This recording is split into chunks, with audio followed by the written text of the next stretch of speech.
सखी से बोल दीजिए उड़ा का गला। मतलब आपसे भी 20 लोग हैं। हाँ बोल लीजिए। एक जने तो दुपट्टे नहीं खिले ललको ना आएंगे तार दीवाना लोग नहीं खेल जाए। देखा था लोग कि दुपट्टा धो के दुपट्टा के आजकल डिजाइनो बन जाता है ब्लाउज के अंदर से। ये कहने कौन फैशन आ गई बा कि बॉडी अंदर आवे हर पिया के प्यार कोई कि रति अंदर रतिया अरे पहाड़ दिन भाई कि का कहे हमरा अरे कोदे जंजाल दौड़ के। थोड़ा सा बैठ जाइएगा मुस्कान जी और आप हंसते रहिए लोगों को हंसाते रहिए। जेकर मुस्कान नमे बा लांगा मत दबिएगा। हाँ कि बॉडी याद आवे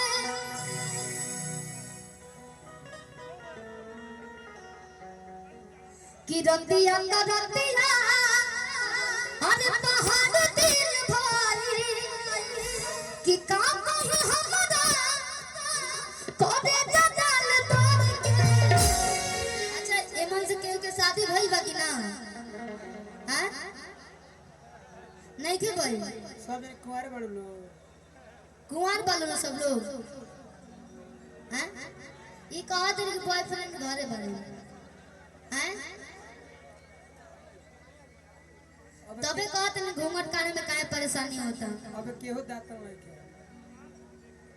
कि बॉडी याद आवे अरे पिया के प्यार कोई कि रति अंदर रतिया अरे पहाड़ दिन भाई। तनी एक आदमी ओनियो मोड़ जा और अंकल जी इतना प्रेम से देखते हैं ना। हां वो ये लोग देखाइल बड़ा वहां के अरे जी भैया पहले लोग तनी भोजपुरी अश्लीलता के कारण ना सुनत रहल।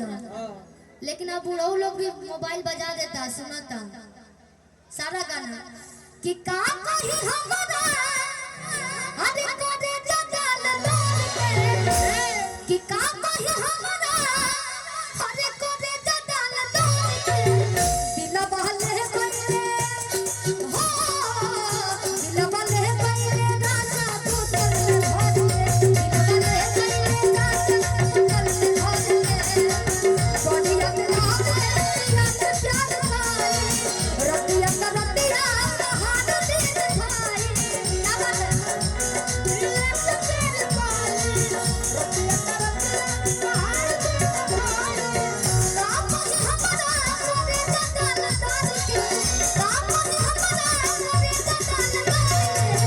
दिल बहले बहले हो दिल बहले बहले राजा तू चल भर के।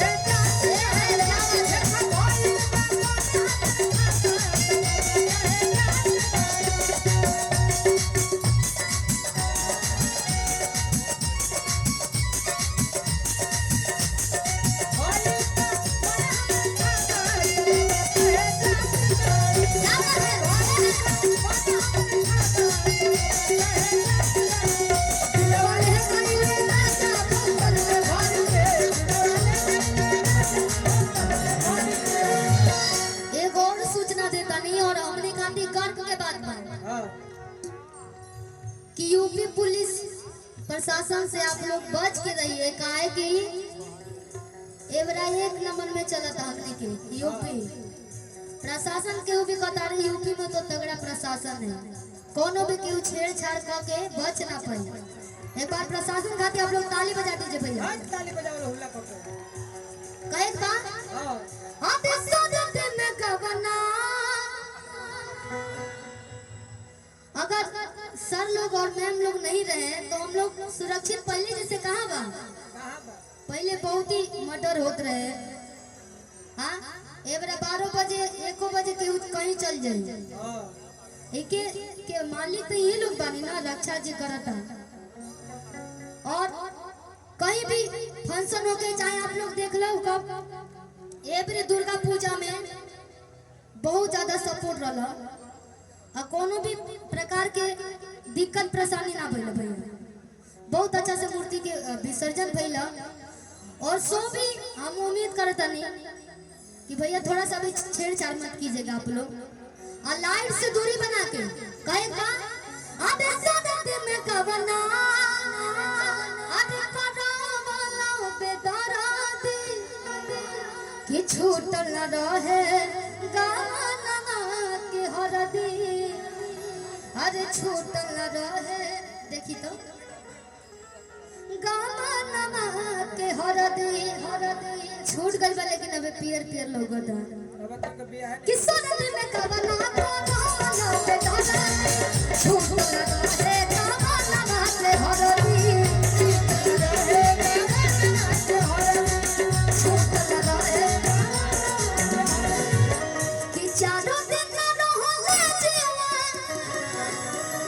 आधे रहो गइल जान के।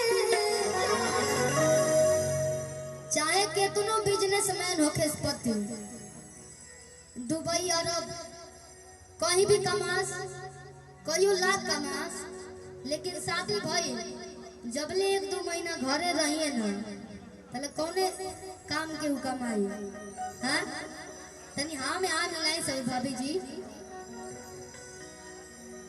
कि चारों दिन न रहो ले जीवा आधे रहो गइल जान के कि चारों दिन न रहो ले जीवा रहो गइल जान के चारों दिन न रहो ले जीवा रहो गइल जान के दिल बले गइले हो दिल बले गइले राजा बोतल में भर के दिल बले गइले राजा बोतल में भर के दिल बले गइले राजा बोतल में भर के।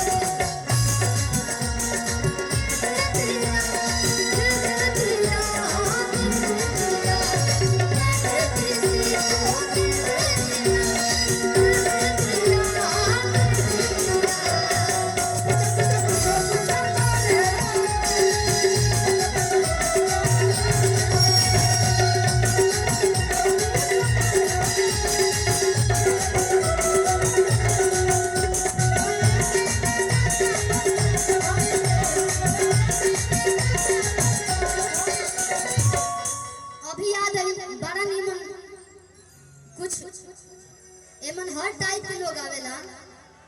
ऐसा ना होला कि सबके बलम जी स्मार्टे होले आ चाहे अगर स्मार्टो होले तो अपने आप के ख्याल रखेले। हाँ एगो औरत बड़ा अच्छा गीत आई बा भैया ईदू भैया अक्सर ईदू भैया के दाढ़ी पाकले मिलेला। आज पता ना आज इनका सेटिंग बटे का बोलेला मुस्कान के। हाँ मुस्कान के सेटिंग बाकी नहीं हुआ के तक ब्लैक बा तेजाब लगे बने खिजा